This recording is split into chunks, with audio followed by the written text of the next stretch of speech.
Hello my dear student, कैसे हो आप। तो स्टूडेंट आज के इस वीडियो में हम प्रासरण दाब के अंकिक न्यूमेरिकल्स क्वेश्चन को किस तरह हल करते हैं, इस वीडियो में हम उसको देखेंगे।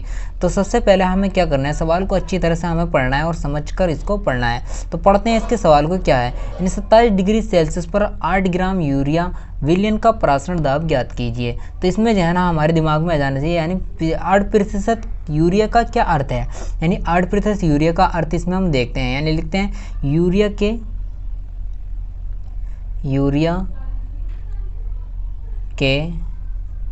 8% का अर्थ है कि 100 मिली विलियन में 100 मिली विलियन में 8 ग्राम यूरिया उपस्थित है।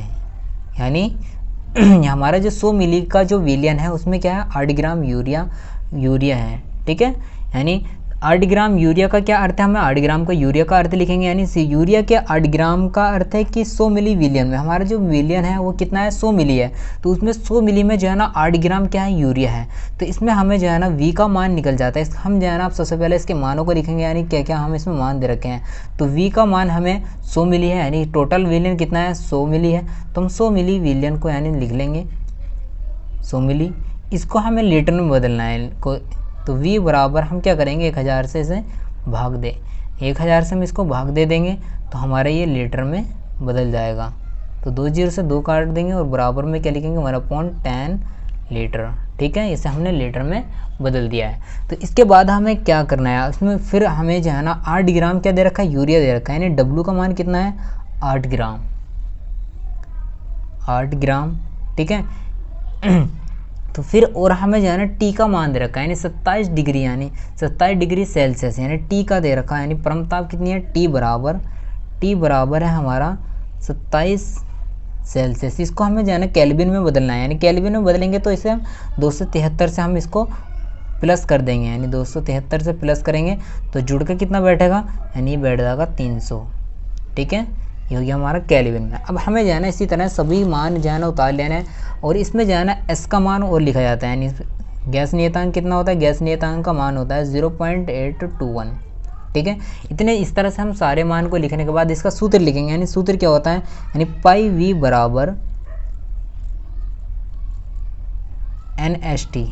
ठीक है, यानी पाई वी बराबर ये क्या है, हमारी मोलों की संख्या, यानी मोलों की संख्या का पदार्थ की मात्रा अपॉन अणुभार ST। यानी अणुभार कितना होता है, यूरिया का जो अणुभार होता है वो होता है हमारा 60 होता है। यानी M का मान कितना आई हमारे पास, 60।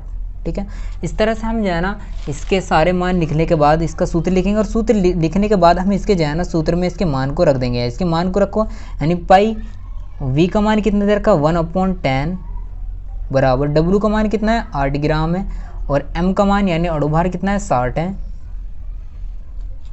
फिर गुणा S का मान कितना है, 0.821, यानी 0.081। ठीक है, गुणा T का मान कितना है, 300। ठीक है, इस तरह से हम जो है ना मान को रख देंगे। मान रखने के बाद अब हमें जो है ना इसकी कैलकुलेशन करना है। यानी किस तरह से हमें इसको कैलकुलेशन करता है, अगर हम इसकी 10 की गुणा हम यहाँ लेके जाते हैं तो हम 0 से 0 काट देंगे। तो इसलिए हम 0 से 0 यहीं काट देते हैं। फिर हम जो है ना 3 से काटेंगे इसे, 6 को 3 दूनी 6, और 2 से काट देंगे हम इसे 4 बार। ठीक है, इतना क्लियर हुआ।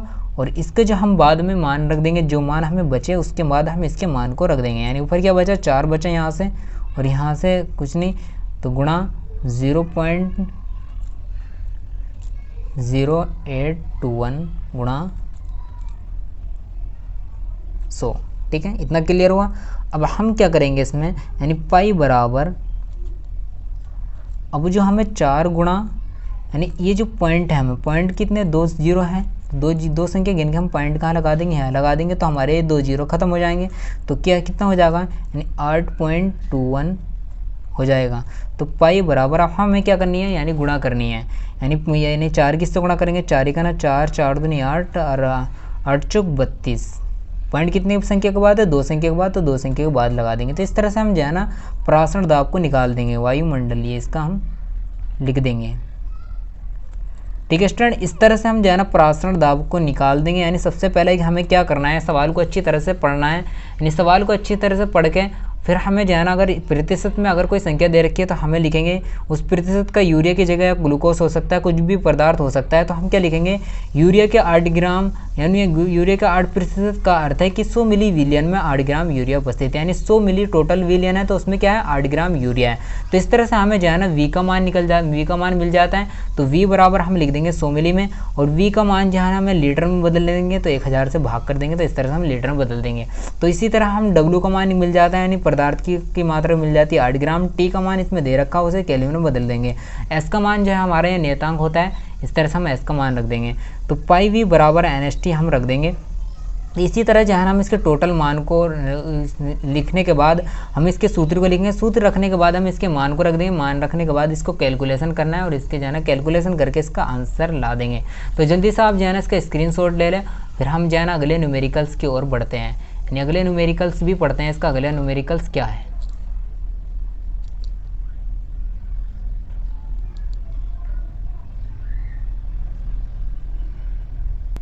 तो स्टूडेंट ये हमारा दूसरा न्यूमेरिकल्स है। दूसरे न्यूमेरिकल्स को हम पढ़ लेते हैं। यानी 127 डिग्री सेल्सियस पर 5% ग्लूकोज का प्रासरण दाब ज्ञात कीजिए। सेम उसी तरह जो है ना हमारा सवाल है, सिर्फ इसमें जो है ना संख्या चेंज कर दी गई है। तो बिल्कुल सेम उसी तरह हमें सवाल को इसको करना है। तो 100 यानी 5% यूरिया, यानी 5% ग्लूकोज का क्या अर्थ है, यानी ग्लूकोज दे रखा है, उसमें यूरिया दे रखा है, तो इसमें ग्लूकोज दे रखा है।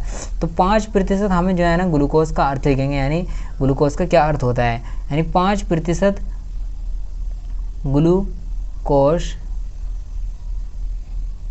का अर्थ है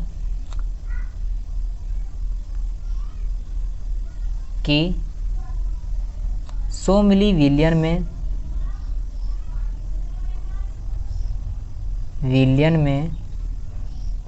5% क्या है, ग्लूकोज उपस्थित है। यानी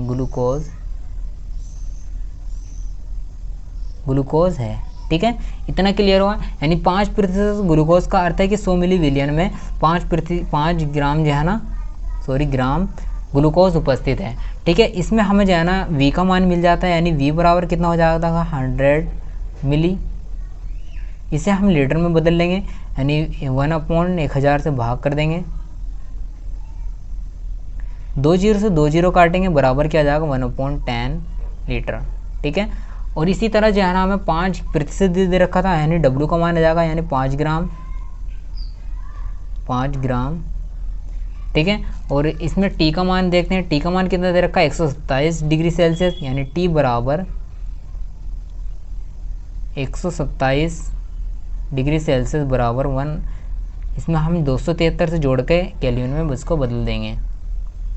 तो टोटल कितना मिला हमें, ये टोटल हो गया है 400 केल्विन। ठीक है, इतना क्लियर हुआ। और एस का मान हमें जो है ना नियतांक में दिया होता है, यानी 0.0821। ठीक है, इतना करने के बाद सारे मान लिखने के बाद हम इसके जो है ना यानी इसका सूत्र लिखेंगे पाई वी बराबर W/m/ST। ठीक है, इतना मान लिखेंगे यानी पाई गुणा 1/v, यानी v का मान कितना दे रखा है 10, यानी 1/10 दे रखा है, बराबर W का मान कितना है 5 है, और m का मान कितना दे रखा है, यानी इसका जो अणुभार होता है वो कितना होता है, अणुभार इसका जो होता है यानी ग्लूकोज का जो अणुभार होता है वो होता है 180। ठीक है, 180 हम यहाँ रख देंगे। s का मान 0.0821 गुणा t का मान कितना है 400। तो इस तरह से हम इसके मान को रख देंगे। सूत्र में इसके मान रखने के बाद हमें क्या करना है, फिर इसकी गुणा भाग करनी है। 0 से हम इस 0 को काट देंगे। तो और हम जो है ना 4 से यानी 2 से काटेंगे, इसके 2 दूनी 4 और 2 9 18। ठीक है, इतना क्लियर हुआ। और इसको जो है ना अब हम जो मान बचे हैं उसको लिखेंगे, यानी पाई बराबर 5 की गुणा कर देंगे हम 2 से, 5 दूनी 10/9 गुणा 0, यानी अब हम जो है ना 2 पॉइंट है, 2 जीरो है, यानी 2 जीरो है, तो हम 2 जीरो को यानी पॉइंट को कहाँ लगा देंगे, यहाँ लगा देंगे, तो हमारे 2 जीरो खत्म हो जाएंगे। तो इस तरह से हम जाने यानी 8 पॉइंट क्या हो जाएगा 21 हो जाएगा। ठीक है, इतना क्लियर हुआ। यानी पाई बराबर यानी अब हम जाना इसको यानी 8 2.1/9 इस तरह से हम इसको लिख देंगे। यानी पॉइंट को हमने क्या ना, यानी जीरो को जो है ना हमने इस पॉइंट को इधर यहाँ कर दिया, तो ये वाला जीरो हमारा ख़त्म हो चुका है। यानी पाई बराबर हम जो है ना इसकी 9 से हम इसको भाग दे देंगे। यानी 9 9 81 बचा 1 हो गया 11, 9 दूनी 18। तो यानी पॉइंट हम यहाँ लगा देते हैं इस संख्या के बाद, पॉइंट 1 है तो 9 दूनी 18 बचे 2, फिर 9 दूनी 18। तो इस तरह से जो है ना हमारा ये आंसर आ जाएगा। यानी पॉइंट के बाद 2 संख्या बतेरी होती है, वायुमंडलीय इसका हम वो लिख देंगे। ठीक है, इस तरह से हम जो है ना इसके परासरण दाब को हम निकाल देंगे। बहुत ही सिंपल तरीके से मैंने आपको ये बताया, आपको जो है ना समझ में आया होगा। तो इस तरह से जो है ना हमें सबसे पहले इसके मानों को लिखना है, मान लिखने के बाद हम इसका सूत्र लिखेंगे, सूत्र लिखने के बाद इसके जो है ना सूत्र में मान को रख देंगे। मान रखने के बाद इस तरह से हम इसको कैलकुलेशन करके इसकी गुणा भाग करके हम इसके जो है ना आंसर को निकाल देंगे। तो इसका जो है ना आप जल्दी से स्क्रीनशॉट ले लें, और वीडियो अच्छी लगी तो लाइक करें, कमेंट्स करें, और चैनल को सब्सक्राइब करके बेल आइकन की घंटी दबा दें। यानी एक आपको जो है ना सब्सक्राइब मुझे मोटिवेट करता है अगली वीडियो बनाने के लिए। तो मिलते हैं आपसे एक और न्यूमेरिकल क्वेश्चन की वीडियो के साथ।